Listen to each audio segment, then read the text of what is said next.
Parliament में आपने भाषण देखा मेरा? देखा था? देखिए, प्रेसिडेंट्स एड्रेस होता है, उसमें हर साल राष्ट्रपति का भाषण होता है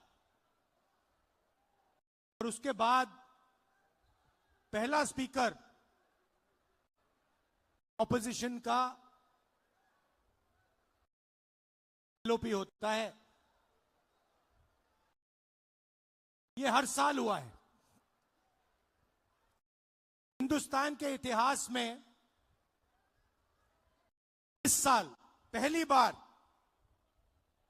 लोकसभा में लीडर ऑफ ऑपोजिशन को बोलने नहीं दिया गया।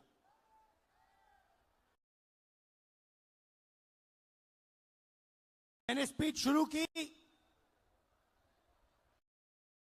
मुझे रोका गया, फिर शुरू की, फिर रोका गया। मैंने नारावाने जी की बात उठाई, देखा आपने?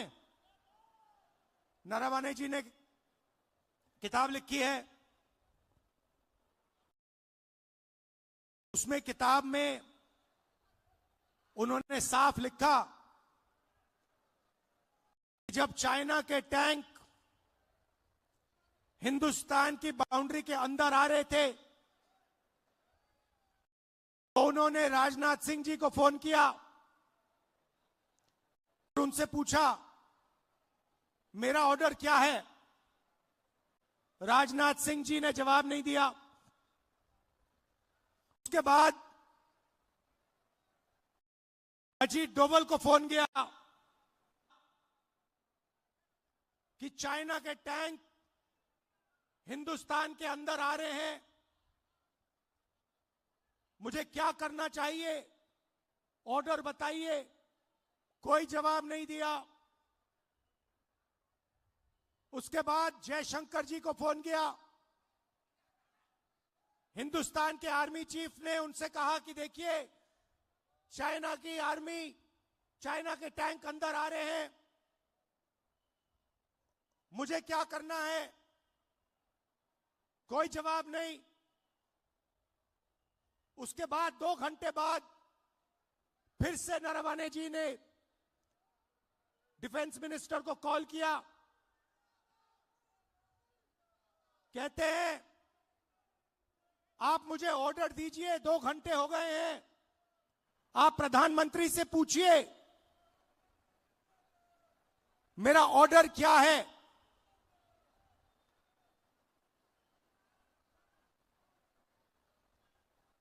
ये सवाल इसलिए पूछ रहे थे क्योंकि चाइनीज आर्मी पर फायर करने का निर्णय प्रधानमंत्री को देना पड़ता है। युद्ध का निर्णय आर्मी चीफ नहीं ले सकता है, वो मिलिट्री डिसीजन नहीं होता है, वो राजनीतिक पॉलिटिकल डिसीजन होता है और वो प्रधानमंत्री लेता है। चाइना की आर्मी अंदर आ रही है, हिंदुस्तान के आर्मी चीफ घंटों फोन लगा रहे हैं, कोई जवाब नहीं। उसके बाद राजनाथ सिंह जी प्रधानमंत्री को फोन करते हैं, प्रधानमंत्री ने आर्मी चीफ से बात नहीं की, वो छुप गए अपने कमरे में और रक्षा मंत्री से कहते हैं कि आर्मी चीफ को बताओ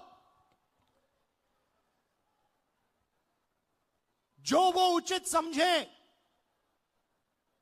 वो करें। आर्मी चीफ अपनी किताब में लिखता है कि उस दिन मुझे हिंदुस्तान की सरकार ने, प्रधानमंत्री ने अकेला छोड़ दिया।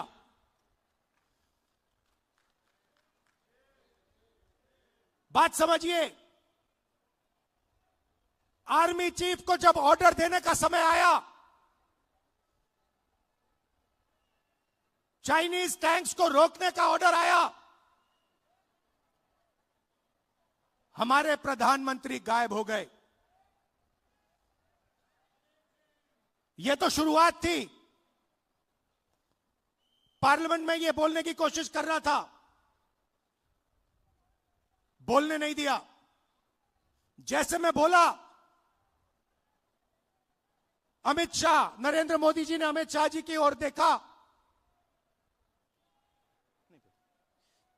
अमित शाह की ओर देखा और अमित शाह जी खड़े हो गए, बीजेपी के नेता खड़े हो गए, मुझे बोलने नहीं दिया।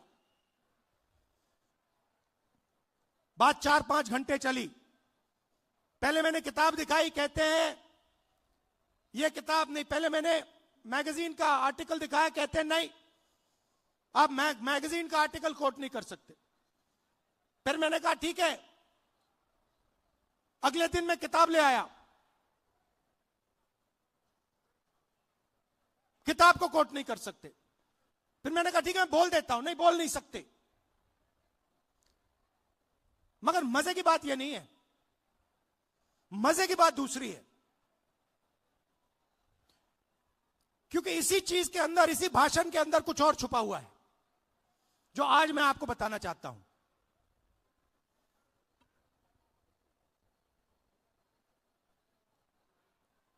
हुआ क्या,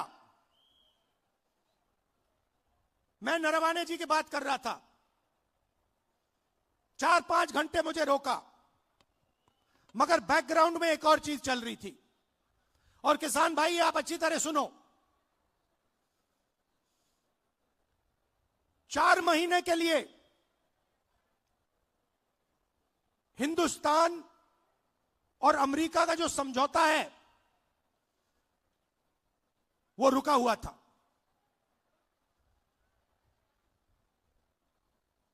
क्यों रुका था? कृषि के मामले पर रुका था। हिंदुस्तान की सरकार नहीं चाहती थी कि अमेरिका की बड़ी बड़ी कंपनियां सोया, कपास, भुट्टा हिंदुस्तान में बेच पाए, दाल हिंदुस्तान में बेच पाए। हिंदुस्तान का कोई किसान नहीं चाहता, कोई राजनेता नहीं चाहता, और हिंदुस्तान की सरकार भी नहीं चाहती थी। 4 महीने चर्चा बंद पड़ी थी।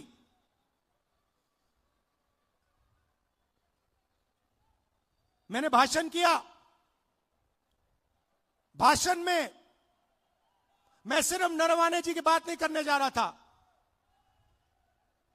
मैं 2-3 चीज और कहना चाहता था। मेरे भाषण खत्म होते ही, अच्छी तरह सुनिए आप, मेरे भाषण खत्म होते ही प्रधानमंत्री गए लोकसभा से। शाम को बिना राजनाथ सिंह जी, बिना शिवराज चौहान जी, बिना गडकरी जी, मतलब बिना अपने कैबिनेट से पूछे, उसी दिन शाम को नरेंद्र मोदी जी ने ट्रंप को फोन कॉल लगाया। ट्रंप ने ट्वीट किया है कि हिंदुस्तान के प्रधानमंत्री ने मुझे फोन किया।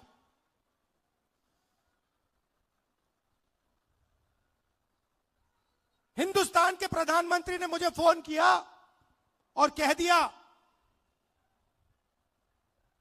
कि यूएस इंडिया डील को मैं साइन करने को तैयार हूं। मैं आपसे पूछना चाहता हूं, यह 4 महीने डील रुकी हुई थी,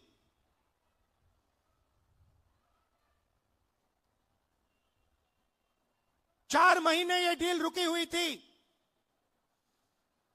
लोकसभा से नरेंद्र मोदी भाग के गए, आप सबने टीवी पे देखा, भागते हुए गए। अगले दिन झूठा बहाना बनाया कि कांग्रेस पार्टी की महिलाएं उन पर आक्रमण करने जा रही थी। सच्चाई है कि प्रधानमंत्री पार्लियामेंट में नहीं खड़े हो पाए और फिर सीधा फोन लगा ट्रंप को। आप शिवराज चौहान जी से पूछिए, कृषि मंत्री हैं, क्या कैबिनेट ने निर्णय लिया? नहीं। राजनाथ सिंह जी से पूछिए, गडकरी जी से पूछिए, कैबिनेट से कुछ नहीं पूछा गया। सीधा प्रधानमंत्री ने फोन किया, कहा मैं डील करने को तैयार हूं। क्यों किया? 4 महीने कुछ नहीं हिला और फिर एकदम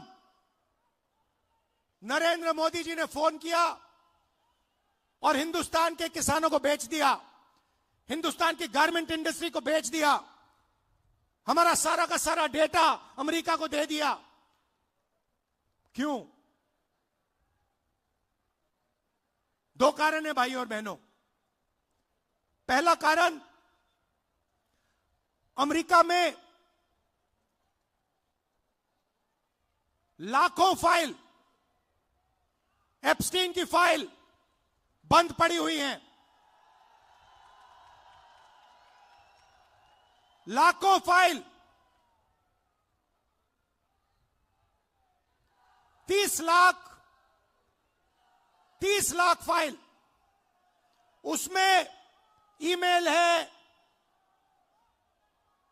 मैसेजेस हैं, वीडियो है, सब कुछ है। वो रिलीज नहीं हुई है, वो बंद पड़ी है। रिलीज क्या किया है मैं बताता हूं। धमकाने के लिए रिलीज किया है हरदीप पुरी का नाम।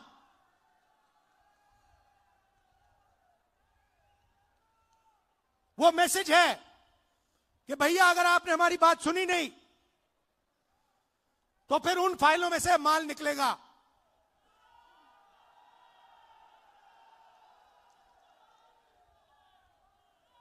भाई और बहनों, अनिल अंबानी मेरा मित्र नहीं है। नरेंद्र मोदी जी, आप बताइए देश को, अनिल अंबानी के साथ आपका क्या रिश्ता है? अनिल अंबानी एप्स्टीन फाइल में है, हरदीप पुरी एप्स्टीन फाइल में है, और एप्स्टीन फाइल में और भी नाम हैं जो अभी छुपे हुए हैं। पहला कारण ये। और दूसरा कारण, और भी खतरनाक कारण, मैं भी आ रहा था, गाड़ी में आ रहा था, मैंने देखा अदानी आईसीसी, जहां भी आप देखो अदानी का नाम है। देखा आपने? एयरपोर्ट, सीमेंट, जहां भी देखो। भाई और बहनों, ये जो अदानी है, ये कोई मामूली कंपनी नहीं है। ये बीजेपी का, नरेंद्र मोदी का पूरा फाइनेंशियल स्ट्रक्चर है। ये इनका पूरा फाइनेंशियल स्ट्रक्चर है। और दूसरी धमकी क्या है? दूसरी धमकी है कि अमेरिका में अदानी जी पर क्रिमिनल केस है। शायद आपको मालूम नहीं है, मगर अदानी जी अमेरिका नहीं जा सकते, यूरोप नहीं जा सकते।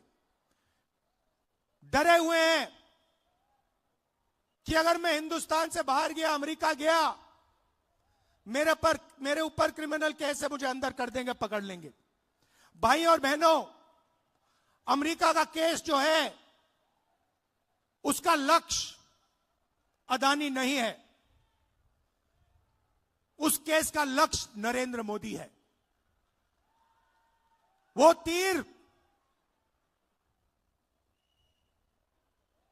अदानी की ओर नहीं मारा जा रहा है, वो तीर नरेंद्र मोदी जी की ओर मारा जा रहा है। इन 2 कारणों, ये 2 कारण थे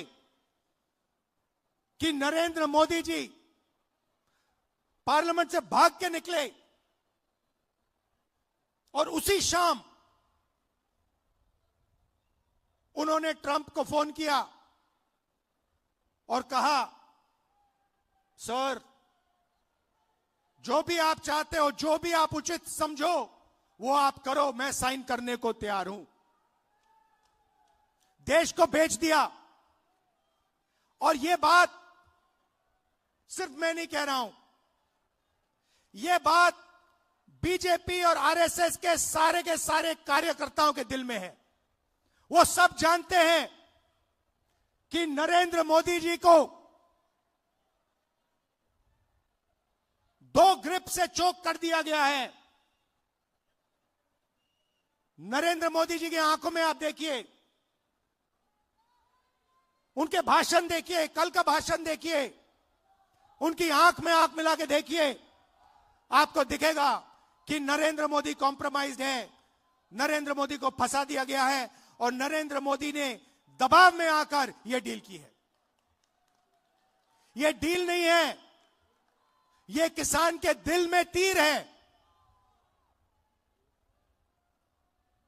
बाकी देशों ने, एक और चीज हुई अमेरिका में, अमेरिका के सुप्रीम कोर्ट ने कहा कि ट्रंप ने जो टैरिफ लगाए हैं दुनिया में उनको हम रद्द करेंगे, और उन्होंने रद्द कर दिया। बाकी देशों ने बात सुनते ही कहा कि देखिए सुप्रीम कोर्ट ने रद्द कर दिया तो हम भी डील रद्द कर रहे हैं। मगर नरेंद्र मोदी के मुंह से एक शब्द नहीं निकला। मैं चैलेंज करता हूं नरेंद्र मोदी जी को, इस स्टेज से चैलेंज करता हूं। अमेरिका के सुप्रीम कोर्ट ने ट्रंप को कहा है कि आपके जो टैरिफ हैं उनको हम रद्द कर रहे हैं।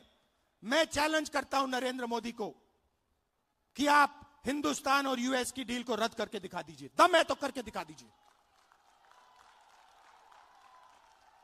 ये नहीं कर सकते हैं। बीजेपी के कार्यकर्ताओं, मैं आपको बता रहा हूं, ये नहीं कर सकते हैं क्योंकि इन पर अमेरिका का, ट्रंप का दबाव है। ये नहीं कर सकते हैं क्योंकि एप्स्टीन की धमकी है और अदानी का जो क्रिमिनल केस है वो इनके सिर के ऊपर लटका हुआ है। हिंदुस्तान को धोखा दिया है,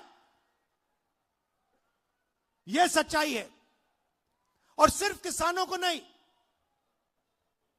सबसे पहले 21वीं सदी में सबसे जरूरी चीज क्या है? डेटा। 21वीं सदी डेटा की सेंचुरी है। जिसके पास डेटा है वो जीतेगा, जिसके पास डेटा नहीं है वो खत्म हो जाएगा। सीधी सी बात है। दुनिया में सबसे ज्यादा डेटा किसके हाथ में है? किसके पास है? हिंदुस्तान। सबसे बड़ी आबादी है, सबसे ज्यादा डेटा यहां बनता है। दूसरे नंबर पे चाइना है। हिंदुस्तान के डेटा के बिना चाइना का मुकाबला अमेरिका नहीं कर सकता है। बात समझिए, आपके डेटा के बिना अमेरिका चाइना का मुकाबला नहीं कर सकता है। और इस डील में छोटी सी स्क्रिप्ट में पीछे नरेंद्र मोदी ने हिंदुस्तान का सारा डेटा अमेरिका के हवाले कर दिया है। किसानों को खत्म किया, हमारा डेटा दिया, टेक्सटाइल इंडस्ट्री उसको खत्म कर दिया। और उसी के एकदम बाद अमेरिका कहता है देखिए हम तो बांग्लादेश को मदद करेंगे। बांग्लादेश को तो हम टेक्सटाइल में 0% टैरिफ लगाएंगे। हमारा यहां पे मिनिस्टर कहता है कि अगर हिंदुस्तान अमेरिका से कपास खरीदेगा तो हमारे ऊपर भी टैक्स 0। हम अमेरिका से कपास नहीं खरीदते हैं, कपास हमारे यहां उगाया जाता है। तो हमारी पूरी टेक्सटाइल की इंडस्ट्री खत्म हो जाएगी। वहां नहीं रुके। ट्रंप कहता है कि हर साल हिंदुस्तान को 9 लाख करोड़ रुपए 9 लाख करोड़ रुपए का माल अमेरिका से खरीदना पड़ेगा 5 साल के लिए। बात समझिए, अमेरिका कहता है, गारंटी लिया है कि हिंदुस्तान 9 लाख करोड़ रुपए का माल अमेरिका से खरीदेगा। हमारी इंडस्ट्री का क्या होगा? हमारी फैक्ट्रियों का क्या होगा? तो सारा का सारा नरेंद्र मोदी ने दबाव में आकर दे दिया। मैं आपसे पूछता हूं, लिया क्या? एग्रीकल्चर दे दिया, डेटा दे दिया, टेक्सटाइल दे दी, इंपोर्ट्स दे दिया, लिया क्या? मुझे एक चीज बता दो जो हिंदुस्तान ने लिया है। एक चीज बता दो। कुछ नहीं लिया। पहले से ज्यादा टैक्स हम देंगे। हमारा पहले कम टैक्स था, हमारा टैक्स बढ़ गया। हमें कोई इंपोर्ट की गारंटी नहीं दी। सारा का सारा नरेंद्र मोदी जी ने अमेरिका को दे दिया, बेच दिया। मैं जानता हूं, मैं आपको लिख के दे सकता हूं, अगर नरेंद्र मोदी पे दबाव नहीं होता, अगर धमकी नहीं होती, नरेंद्र मोदी ये नहीं करते। ये जो किया है हिंदुस्तान को, जो बेचा है, ये अपनी छवि को बचाने के लिए, अपने राजनीतिक भविष्य को बचाने के लिए, धमकी से बचने के लिए किया है। और मैं आपको बता रहा हूं, बच नहीं सकते। नरेंद्र मोदी बच नहीं सकते हैं। उनको कोई शक्ति नहीं बचा सकती है अब। और आखिरी बात मैं कहना चाहता हूं, हमारे जो यूथ कांग्रेस के बब्बर शेर हैं, हमारे यूथ कांग्रेस के लोग, हमारे कार्यकर्ता बब्बर शेर, आप किसी से नहीं डरोगे। आप किसी से नहीं डरोगे। आप में कांग्रेस पार्टी का खून है, देशभक्ति का खून है। आप हरी क्रांति लाए, आपने देश को अनाज दिया, भोजन दिया। वही काम नरेंद्र मोदी ने खत्म किया है। आपने इंडस्ट्री बनाई, वही काम नरेंद्र मोदी ने खत्म किया। आप 21वीं सदी में आईटी रेवोल्यूशन लाए, डेटा देकर, वही काम नरेंद्र मोदी ने खत्म किया। आपको डरने की जरूरत नहीं है। आप सबको दिल से धन्यवाद करता हूं। देश के युवाओं से कहना चाहता हूं, आप देखिए, नरेंद्र मोदी जब भाषण देते हैं, उनकी आंख को देखिए, उनकी आंखों में देखिए, और आपको पता लग जाएगा नरेंद्र मोदी जी की सच्चाई।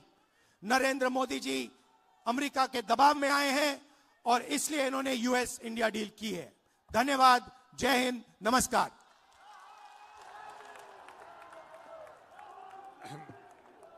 मैं अनुरोध करता हूं